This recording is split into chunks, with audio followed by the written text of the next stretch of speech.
नारद जी आए हैं, देवी लक्ष्मी आई है, बाबा भोलेनाथ भी आए हैं। बाबा भोलेनाथ जी पूरे परिवार के साथ आए, लेकिन अब उनको वहां जगह कौन देगा जाने के लिए? इतनी भीड़ भाड़ में कोई नहीं देखता कौन वीआईपी है कौन नहीं है। सबको ही लगता हम ही आगे बढ़े, दर्शन नहीं करने दिया।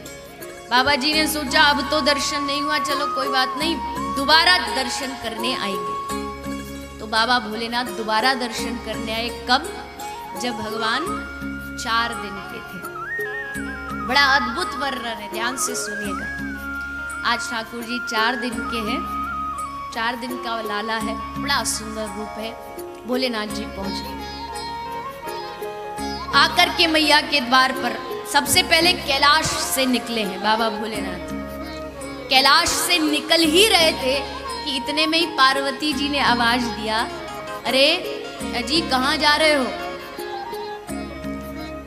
माताओं बहनों का थोड़ा सा स्वभाव होता है, जब पतिदेव किसी काम से बाहर निकले ना तो भले बात नहीं करेंगे, लेकिन जब निकलने ही वाले होंगे तब जरूर कहेंगे, अजी जा रहे हो? अच्छा आते टाइम 2 किलो आलू ले आना।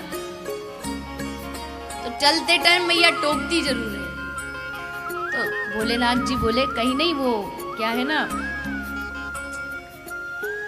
लाला का जन्म हुआ है नंद महल, तो उनके दर्शन करने जा रहे हैं। पार्वती जी बोले ऐसे दर्शन करने जा रहे हो? रूप देखा अपना? कोई घुसने नहीं देगा, नंद बाबा की सिक्योरिटी बड़ी टाइट रहती है, आपको मालूम है, वहां कोई घुस नहीं सकता बिना आज्ञा को। ऐसे रूप से आपको कोई घुसने देगा वो तो भला हो जो ब्याह पे आप ऐसे आए हो, मेरे माता पिता ने आपको ऐसे ही ब्याह दिया। क्योंकि भोलेनाथ जी तो भोलेनाथ जी हैं। ब्याह में देवताओं ने खूब कहा महाराज थोड़ा आज तो थोड़ा सा ड्रेसअप चेंज कर लीजिए। ऐसे कैसे कर लेंगे? किसी को अपनी छोरी देनी हो तो ऐसे ही दो जैसे हम हैं, हम किसी के लिए नहीं बदलने वाले। वही सांप सब पूरे गले में लटकाए। बोले महाराज कम से कम घोड़े पे तो बैठ जाओ, और कुछ नहीं तो कम से कम घोड़े पे बैठ जाओ।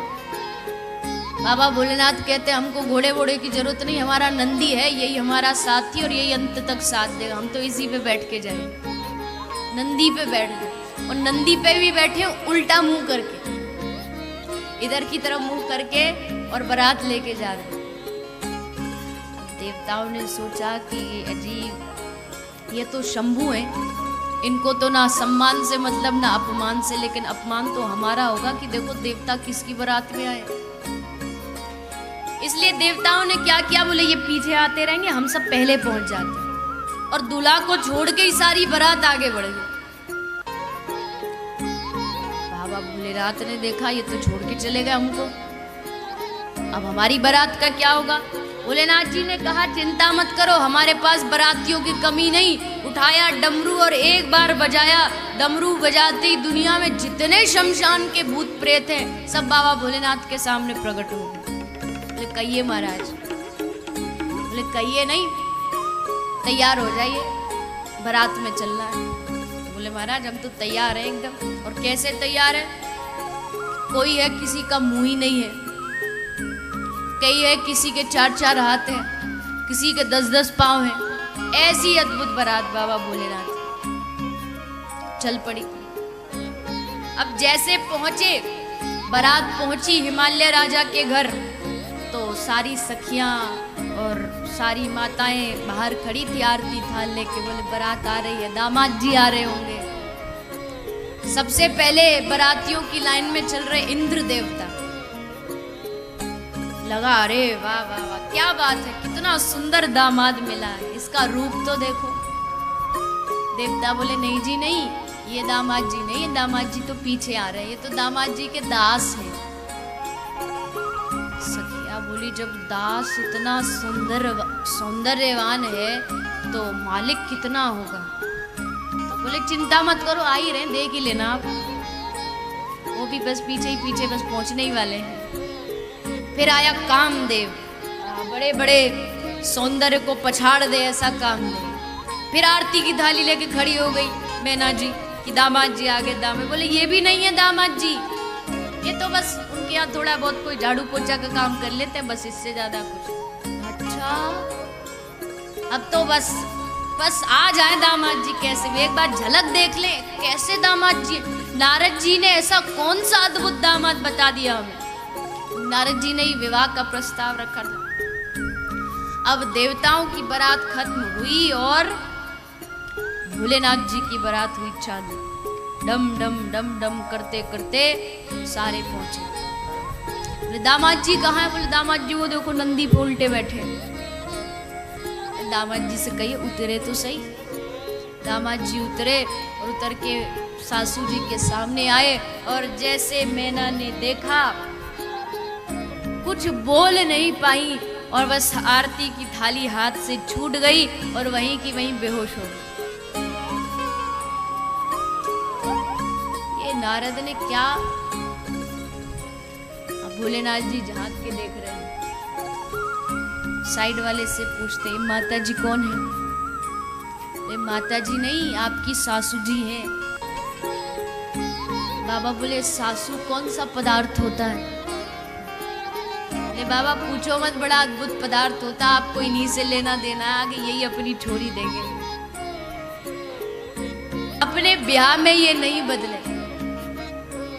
पार्वती जी कह रही हैं आज जब मिलने जा रहे हो ठाकुर जी से तो आज तो कम से कम अपना रूप बदलो। बाबा को लगा कि बात तो ठीक कह रही है पार्वती, क्या पता कोई घुसने दे नहीं घुसने दे।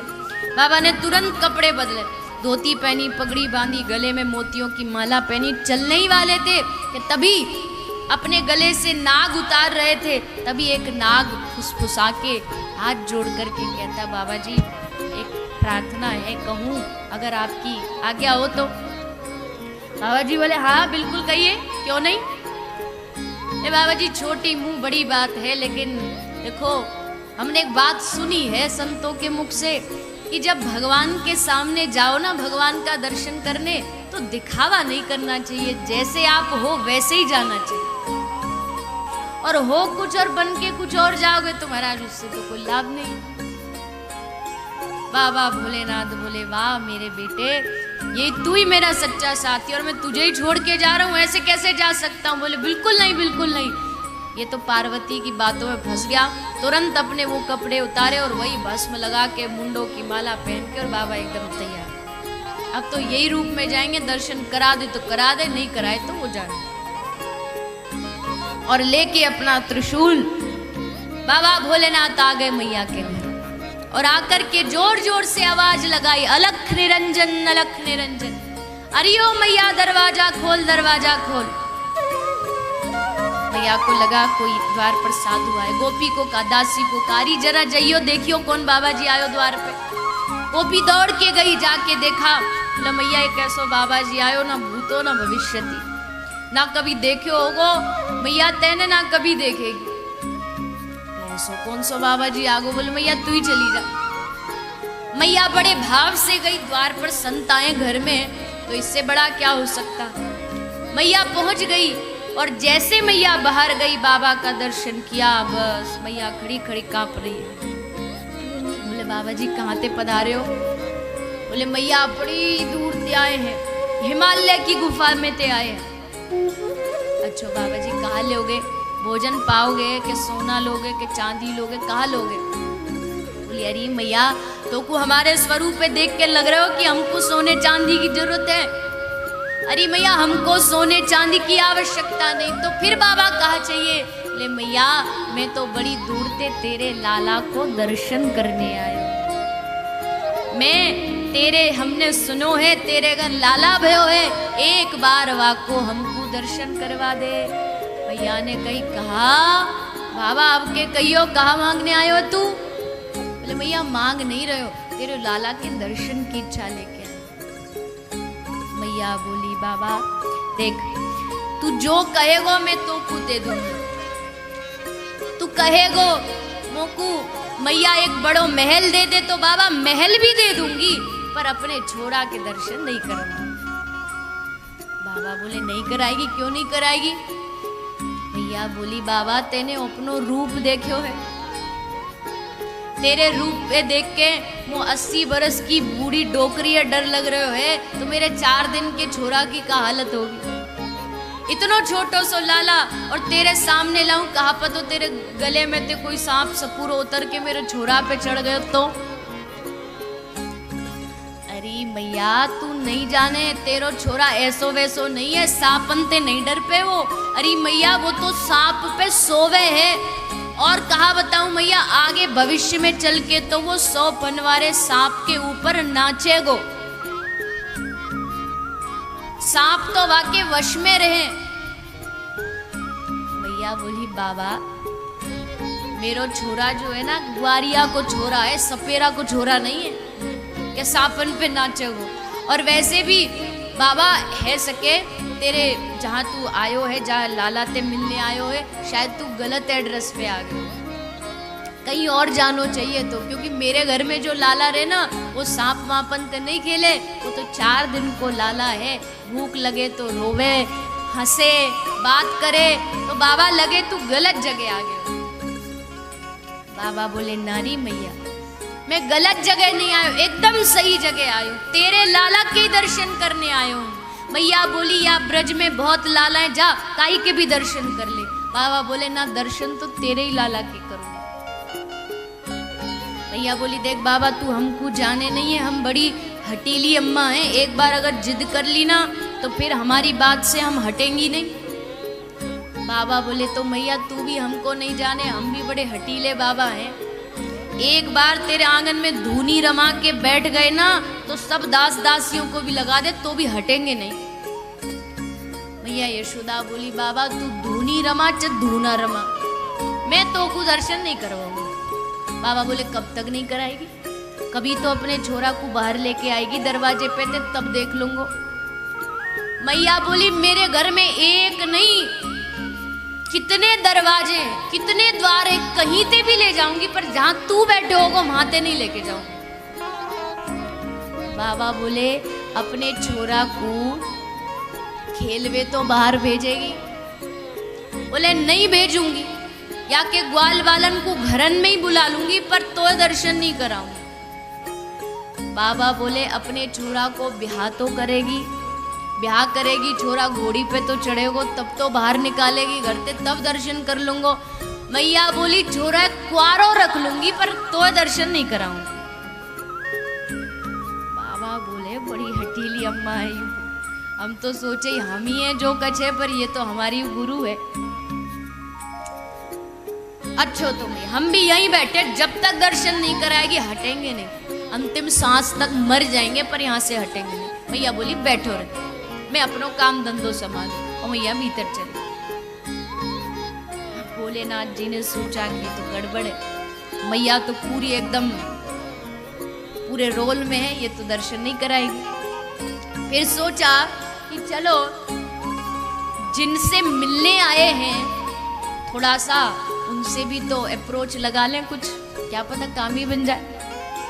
भोलेनाथ जी मनी मन ठाकुर जी को कहते अरे प्रभु ये कोई बात हुई, हम इतने दूर से आपका दर्शन करने और आप भीतर झुक के बैठ गए, अरे कुछ लीला करके कुछ एक बार कुछ करो ना।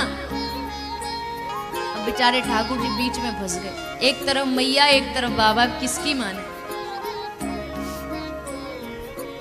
लेकिन बाबा अरे बाबा अगर दर्शन करना है तो कुछ दिन बाद आ जाते, हमको थोड़ा बड़ा हो जाने देते, कुछ बोलते, हम अपने पाँव से चल के बाहर आ जाते। अब तो 4 दिन के कुछ कर भी नहीं सकते रोने के अलावा।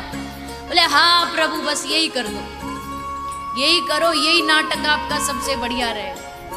बोले क्या? बोले रोना आरंभ करो। ठाकुर जी ने सोचा ये एकदम बढ़िया नाटक रहेगा, और श्री ठाकुर जी ने पल्ले में पड़े पड़े रोना आरंभ किया। रोना आरंभ किया, जोर जोर से रोने लगे, जोर जोर से रोने लगे। अब देखो कभी कभी बच्चे रोते हैं ना, एक तो होता सचमुच रोना, एक होता नाटक करके रोना। एक नाटक करके जब बच्चे रोते हैं ना तो बड़े ट्यून में रोते हैं, इसका मतलब पक्का नाटक कर रहा है। वो एकदम रिदम में रोते, एकदम ताल में। तो ऐसे ही ठाकुर जी रो रहे। अब जैसे रोने की आवाज आई, आवाज बाहर गई। अब बाहर गई तो एक गोपी बाहर से भीतर आई। अरे मैया कहा कर रही है? तो लगे छोरा भी पाल लो, नहीं आवे देख छोरा रो रहे और तू आराम से बैठी है। मैया बोली गोपी कहा करूं? बोले रो रहे हो है तो याकू कछु दूध पिला, कछु माखन मिश्री खिला। मैया ने दूध पिला दियो, अब भी चुप नहीं हुए। मैया खिलौना लेकर के झन झन झन हिलाई, तब भी चुप नहीं हुए। मैया ने पल्ला में झुलाए, तब भी चुप नहीं हुए। गोपी तो चुप ही नहीं है, अब कहा करे। गोपी बोली मैया मोकू तो लगे तेरे छोरा पे कई गोपी ने नजर लगा दी, क्योंकि मैया भूखो हो तो दूध भी पिला दियो, चुप है जातो। मैया कछु खेल खिलौना चाहिए तो चुप है जातो, पर मैया ये तो कई गोपी ने नजर लगाई है।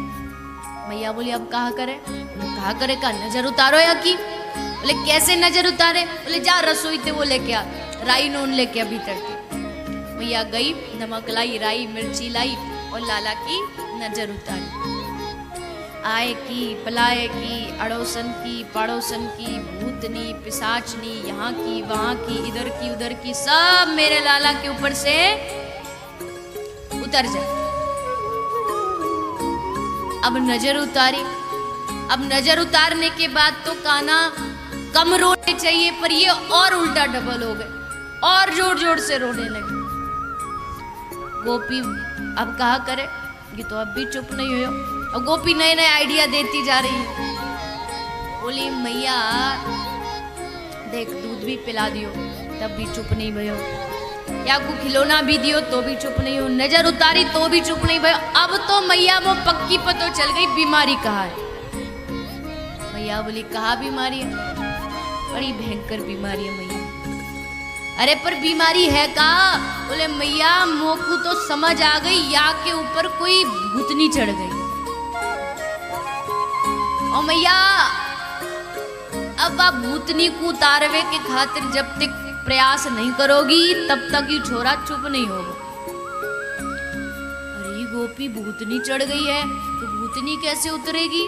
बोले मैं थोड़ी उतारूंगी, वाकई नहीं तो कोई बाबा जी कोई तंत्र मंत्र जानने वालों कोई बुलाना पड़ेगा, वो भूत उतारे हो।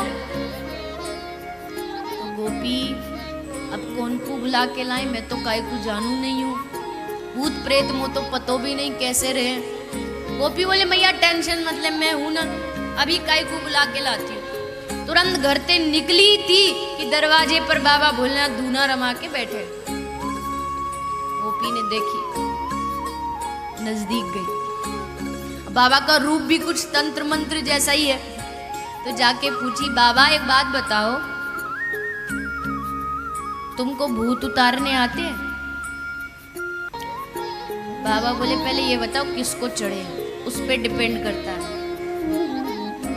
बोले हमारी मैया है ना, वह को लाला है, 4 दिन को बड़े जोड़ते रो रहे हो, हमने सोची को भूत चढ़ रहे हैं तो भूत उतारे हुए वालों कोई बाबा चाहिए, तो तुम तो सीधी बात पे आओ ना, तुम बताओ तुमको आते हैं कि नहीं आते? बाबा बोले हाँ। मन में सोचा कि उधर से नाटक चालू हो चुका, तुम भी कर दो। बाबा जी बोले अरे गोपी क्या बात करती है तू, हमसे पूछ रही भूत उतारने आते कि नहीं आते?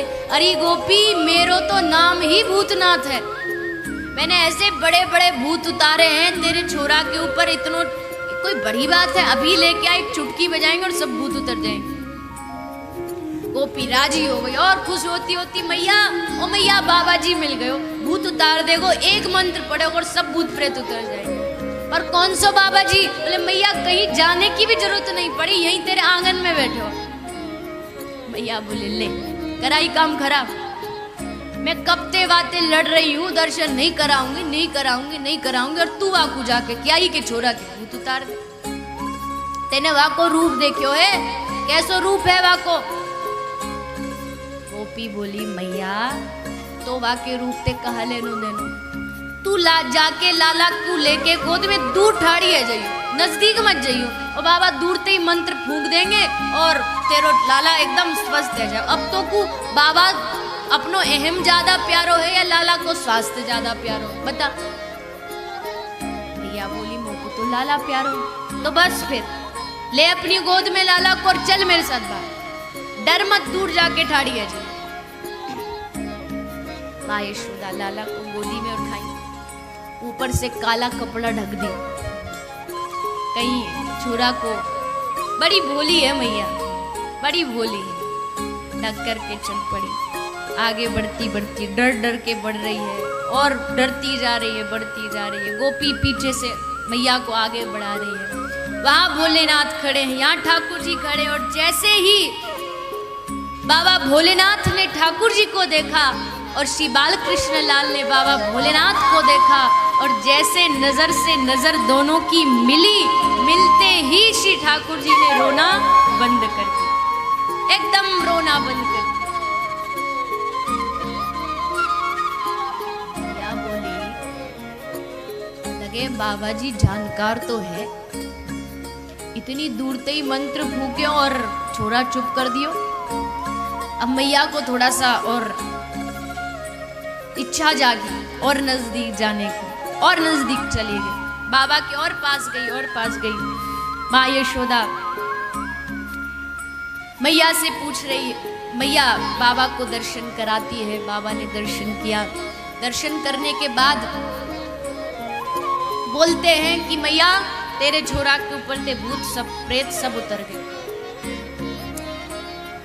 मैया बोली ऐसे कैसे उतर गए, जब तक या के कान में कछु मंत्र नहीं बोलोगे तो दोबारा भूत चढ़ जाएंगे, तो कान में कछु मंत्र बोलो तो सही।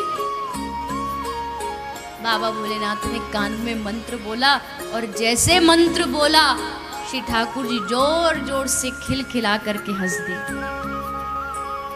किसी ने पूछा ब्रजवासियों से कि भैया आप बताओ ऐसा कौन सा मंत्र बोला था कान में, तो बोले भैया मंत्र फंत्र कुछ नहीं बोला, चाचा वृंदावन दास जी का पद है और उसमें कहा कि कान में मंत्र नहीं बोला। बाबा भोलेनाथ ने कान में एक बार श्री राधा रानी का नाम बोल दिया, और राधा बोलते ही श्री ठाकुर जी खिलखिला के हंस दी, जोर से हंस दी। भैया बोली हाँ बाबा जी तो बड़ा, देखो अभी तक छोरा रो रहे हो, हंसन लगे।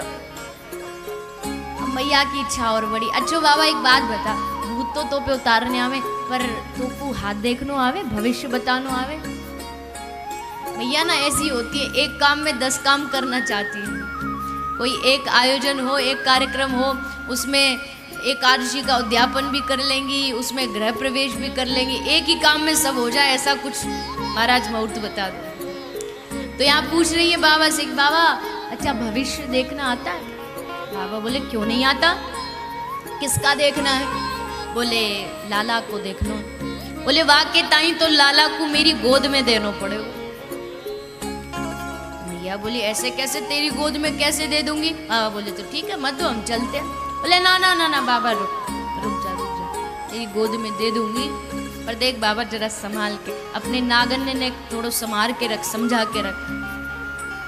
बाबा ने लाला को गोदी में लिया और हाथ का दर्शन करते करते बोले मैया, अरे यशोदा मैया तेरे तो मैया भाग्य खुल गए, कैसो लाला पायो है तेने मैया, तो को पतो नहीं तेरो कितनो नाम रोशन करेगो मैया, तो को पतो नहीं यू बड़ो है कि बहुत बड़ो राजा बनेगो मैया, बड़ो है कि या के सोने के महल होंगे, और तो और मैया हजारों लाखों या के दास दासी होंगे।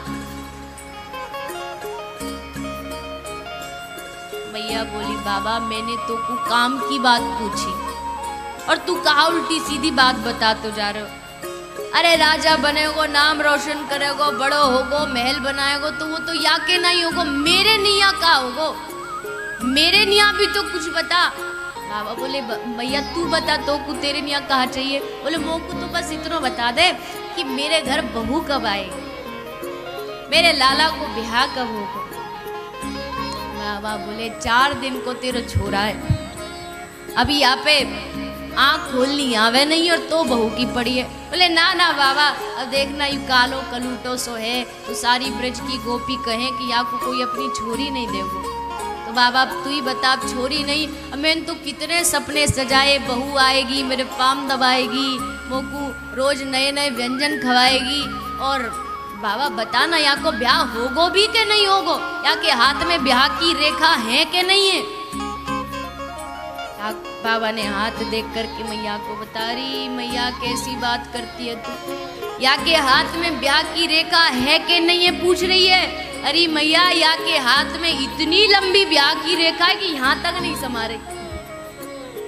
बोले मतलब मैया तेरे छोरा के 1 2 10 50 100 नहीं 16,108 ब्याह होंगे।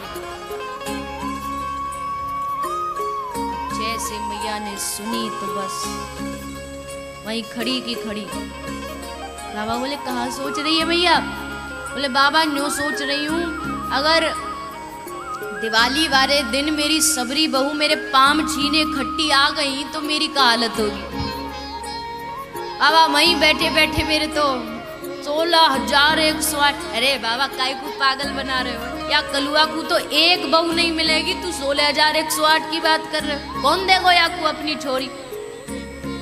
बाबा ने कहा मैया अब जैसा तू सोचे सोच, भविष्य है देख लेना। मैया ने सोचा कि बाबा ऐसे ही मजाक कर रहे, मजाक में बोल दिया, पर मैया उसको मजाक में ले गई। अब उसको क्या पता ये सत्यता है। अच्छो भैया अब मैं चलूं, समय है गए है, भविष्य बता रहे हैं। ठाकुर जी कहते बाबा जी अब बहुत भविष्य बता लिया आपने, अब आप जाइए कैलाश पर्वत पर मैया जी आपको याद कर रही होंगी, अब आप प्रस्थान करें। तो भोलेनाथ जी मैया को प्रणाम करते हैं, कहते मैया अब मैं चलता हूँ। मैया कहती ना ना बाबा तू यहाँ ते मत जा, ब्रज छोड़ के मत जा। क्यों? क्योंकि क्या का पतो कब मेरे छोरा को फिर नजर लग जाए, तो कोई तो चाहिए नजर उतारवे को। तब मैया कहती है रह रे योगी नंद भवन में ब्रज में वासो कीजे, जब जब लाल को नजर लगे तू तब तब दर्शन दीजे। यहीं रह जाओ बाबा। और बाबा भोलेनाथ वहीं ब्रज में अपने लाला के सानिध्य में रहे। आज भी ब्रज जाइए, 4 स्थान पर 4 रक्षक बन करके बाबा भोलेनाथ ब्रज में विराजमान। लाला का दर्शन करके बाबा भोलेनाथ वहां से प्रस्थान करते हैं।